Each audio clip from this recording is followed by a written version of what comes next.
Halo teman-teman semua, perkenalkan nama aku Sopo Sagita dari kelas Akuntansi 102 jurusan PBJ Akuntansi. Di sini aku bermaksud untuk mempresentasikan tugasku secara mandiri dengan matkul pengantar manajemen. Langsung saja, di sini aku sudah share screen PPT-nya, yaitu studi kasusnya sendiri berjudul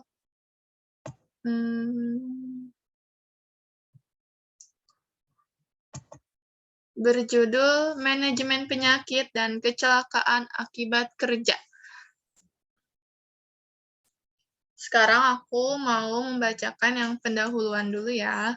Setiap pekerjaan di dunia ini hampir pasti tidak ada yang tidak beresiko.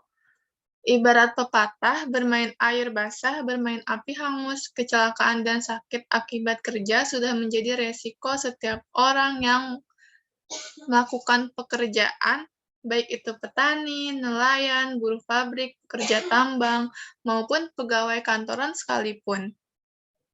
Sepanjang tahun 2009, pemerintah mencatat telah terjadi sebanyak 54.000 lebih kasus kecelakaan kerja di Indonesia.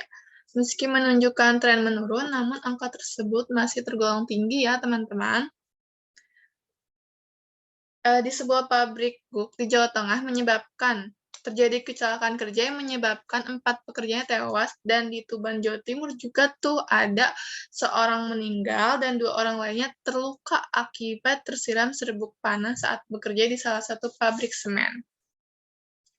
Dan masih banyak lagi kasus kecelakaan kerja lainnya. Nah, kerugian akibat kecelakaan kerja tidak hanya dirasakan oleh tenaga kerja itu sendiri, namun juga bisa berdampak pada masyarakat sekitar kita. Oleh karena itu, perlu adanya penerapan sebuah sistem manajemen keselamatan dan kesehatan kerja atau disingkat SMP3 di tempat kerja berbasis paradigma sehat. Hal itu menjadi kebutuhan yang mendesak mengingat jumlah tenaga kerja di Indonesia pada tahun 2009 itu sebesar 104 lebih juta, yaitu ada yang bekerja di sektor formal dan ada juga bekerja di sektor informal.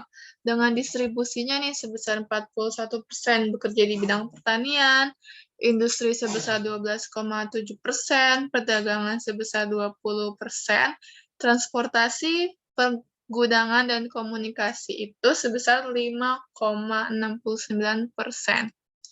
Konstruksi juga sebesar 4,42%, jasa dan keuangan 14,44%, serta pertambangan listrik dan gas 1,3%. Nah, berita ini dilansir dari statistik 2019 ya. Dari data tahun 2007 diketahui juga nih kecelakaan kerja terbanyak terjadi pada tenaga kerja konstruksi dan industri masing-masing, 31,9% dan 31,6%. Lanjut, di sini aku mau membacakan atau menjelaskan bagian dari isi pembahasannya ya. Isi pembahasan di sini ada salah satu berita atau masalah di PT Dharmapala Usaha Sukses Cilacap yang berada di Jawa Tengah, yaitu 4 pekerja cleaning service-nya tewas setelah tersiram air panas di dalam tangki. Satu pekerja lainnya selamat untungnya, namun mengalami luka parah. Diduga kecelakaan ini akibat operator kran tidak tahu masih ada orang di dalam tangki.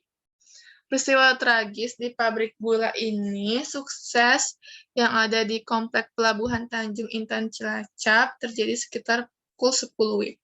Musibahnya itu bermula saat 5 pekerja tengah membersihkan bagian dalam tangki gula kristal di pabrik tersebut tuh. Tiba-tiba kran yang berada di atas dan mengarah ke dalam tangki mengeluarkan air panas yang diperkirakan mencapai 400 derajat Celcius. Wow.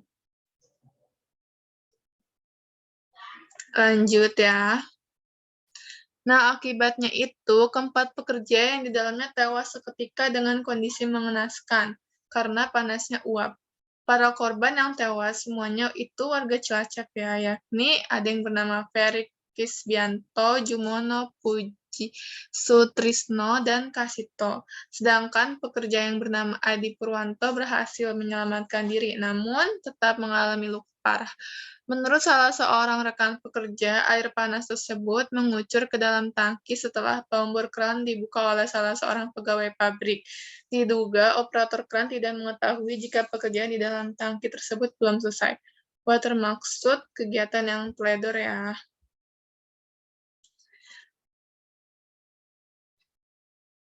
Nah, selanjutnya ada penutup atau solusi dari masalah tersebut.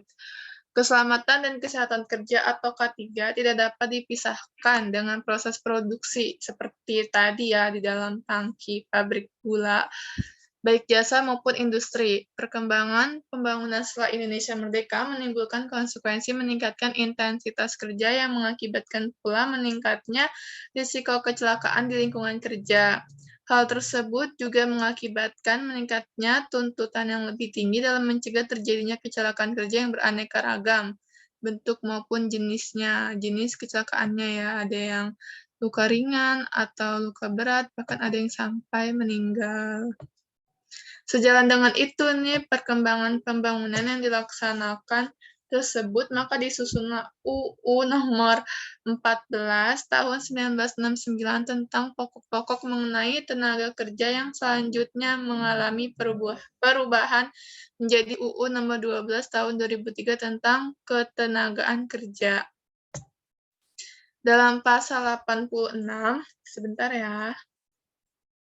Dalam pasal 86 UU nomor 13 tahun 2003 dinyatakan bahwa setiap pekerja atau buruh mempunyai hak untuk memperoleh perlindungan atas keselamatan dan kesehatan kerja, moral dan kesusilaan dan perlakuan yang sesuai dengan harkat dan martabat serta nilai-nilai agama. Untuk mengantisipasi permasalahan tersebut, maka dikeluarkanlah peraturan perundang-undangan di bidang keselamatan dan kesehatan sebagai pengganti peraturan sebelumnya yang dinilai sudah tidak memadai menghadapi kemajuan dan perkembangan yang ada.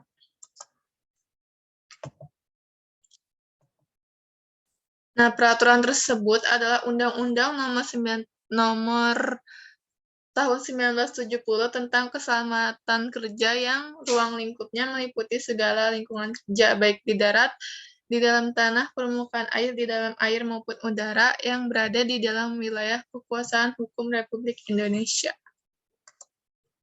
Nah, di sini ada solusinya, yaitu yang pertama kita bisa membuat di tempat kerja kita, yaitu formulir laporan statistik kecelakaan kerja. Nah, formulir tersebut itu bisa berisi data-datanya ini, kayak ada bulannya, terus kalender hitungnya, yaitu berapa harinya, terus insiden kecelakaan yang terjadi dalam bulan tersebut, misalnya pada Januari ada 2 insiden, terus normal, setengah hari, libur, cuti, sakit, dan lain-lainnya.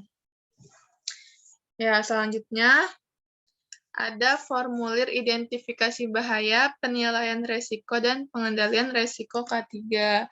Di sini tentunya berguna untuk meminimalisir kecelakaan yang terjadi atau bisa juga untuk pencegahan kecelakaan yang terjadi agar masyarakat atau pegawai di perusahaan tersebut tahu bahaya-bahaya apa yang terjadi di lingkungan kerja mereka. Di sini kan ada logo dan nama perusahaan, terus potensi bahaya areanya seperti area pabrik, terus resikonya apa, misalnya lantainya licin atau ruangannya panas, dan lain-lain.